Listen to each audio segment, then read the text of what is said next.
یہ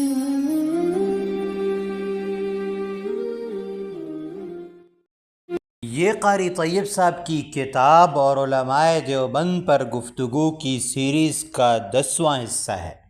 یہاں اہل سنت والجماعت نام کی حقیقت اور اس کا پس منظر ذکر کیا جائے گا، اور یہ واضح کیا جائے گا کہ آسمانی کتاب، قانون اور دستور کے ساتھ ایسی شخصیات کی بھی ضرورت ہوتی ہے جو اس کی عملی وضاحت کر سکیں۔ سنت سے مراد قانون، دستور، طریقہ، راستہ اور صراط مستقیم ہے جس پر چلنے کا ہمیں حکم دیا گیا ہے، اور جماعت سے مراد مقدس شخصیات، اہل صدق و وفا، علماء اور اولیاء، ارباب عقل و فہم ہیں جن کے معیت میں اور ان کی رہنمائی میں اس راستے پر سفر جاری رکھنا ہے۔ قاری صاحب نے یہ وضاحت فرمائی کہ آسمانی مذہب نے صرف کتاب، دستور اور آئین نہیں دیا، بلکہ اس کے ساتھ ان مقدس شخصیات کو بھی بھیجا ہے جو اس پر عمل کرنے کے لیے انسانیت کی عملی رہنمائی کر سکیں، اور یہی فطرت اور عقل کا بھی تقاضا تھا۔ اگر صرف کتاب پر اکتفا کیا جاتا تو اس کی تشریح اور تعبیر کھلونا بن کر رہ جاتی، اس میں تغیر و تبدل ہو جاتا اور اس کی حقیقت ہی بدل کر رہ جاتی۔ قرآن کریم کے معاملے میں بھی یہی صورت اختیار کی گئی۔ یہ خدا تعالی کی آخری آسمانی کتاب ہے،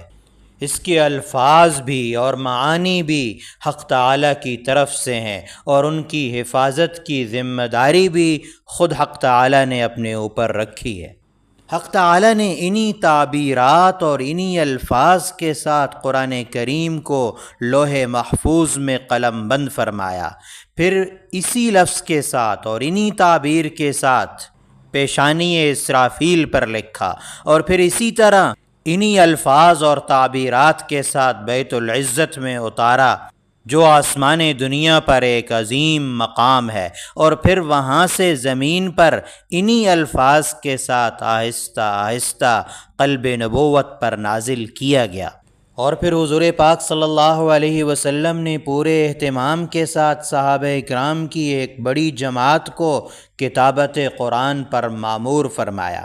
اور پھر انہی تعبیرات اور انہی الفاظ کو عہد صدیقی اور عہد عثمانی میں بہتر انداز سے لکھ کر محفوظ کیا گیا اور اسے پھیلا دیا گیا۔ اور پھر احادیث کا ایک بڑا ذخیرہ ہے جو حقیقت میں قرآن کریم کی تشریح ہی ہے، اسے بھی پورے اہتمام کے ساتھ جمع کیا گیا، لکھا گیا، محفوظ کیا گیا۔ اسی کے ساتھ یہ حقیقت بھی ناقابل انکار ہے کہ کوئی کلام کتنا ہی جامع اور کتنا ہی کامل اور بلیغ اور فصیح کیوں نہ ہو، پھر بھی جب وہ دنیا میں آیا تو کسی شخصیت ہی کے ذریعے آیا، کسی انسان ہی کے ذریعے آیا۔ ایسے نہیں ہوا کہ خدا نے پہاڑوں اور پتھروں کو سنا دیا ہو، گویا کتاب کے ساتھ معلم کا انتظام بھی خود حق تعالی نے فرمایا۔ اس کی وجہ یہ ہے کہ کاغذ کسی متکلم کے لب و لہجہ، انداز بیان، طرز ادا، کیفیت تفہیم اور کلامی حرکات و سکنات کو محفوظ نہیں کر سکتا، اور پھر کلام کا سرچشمہ باطنی کیفیات ہوتی ہیں، اور کاغذ ان کیفیات کو بھی صحیح انداز سے اپنے اندر سمو نہیں سکتا۔ اسی طرح خدا تعالی کے کلام کے پس منظر میں باطنی حقائق کا ایک عظیم ذخیرہ چھپا ہوا ہے، اور پھر اس کے پیچھے وہ حقائق، احوال اور مقامات اور کیفیات ہیں جو انسان کے باطن کو منور کر دیتی ہیں، اور ظاہر ہے کہ ان تمام امور کا کاغذ میں آ جانا اور پھر کاغذ ہی سے دلوں تک پہنچ جانا اور سینوں میں اتر جانا بغیر کسی انسان کے یہ ممکن نہیں۔ اور پھر اس سے بھی اہم بات یہ ہے کہ خدا تعالی کی کتاب کا مقصد اس پر عمل کرنا ہے، اور عمل اسی وقت ممکن ہے جب ایک انسان عملی طور پر کر کے دکھائے،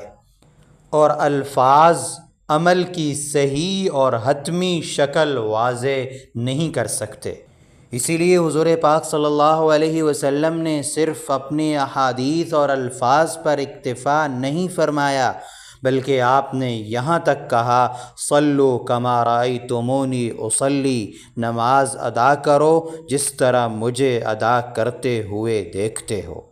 اس تمام تر تفصیلات سے یہ معلوم ہوا کہ اگر ایک شخص محض کتاب کو، لٹریچر کو، کالے نقوش کو لے کر بیٹھ جائے اور خود ہی اسے سمجھنا شروع کرے تو وہ مراد متکلم نہیں سمجھ پائے گا، بلکہ اس نص کو اور کتاب کو اپنی خواہشات کے مطابق ڈھال دے گا۔ یہ وہ حقیقت ہے جسے اہل سنت والجماعت کے لفظ میں اشارہ کیا گیا ہے۔ سادہ الفاظ میں یہ وہ لوگ ہیں جو قرآن کریم سے، آسمانی کتاب سے، احادیث سے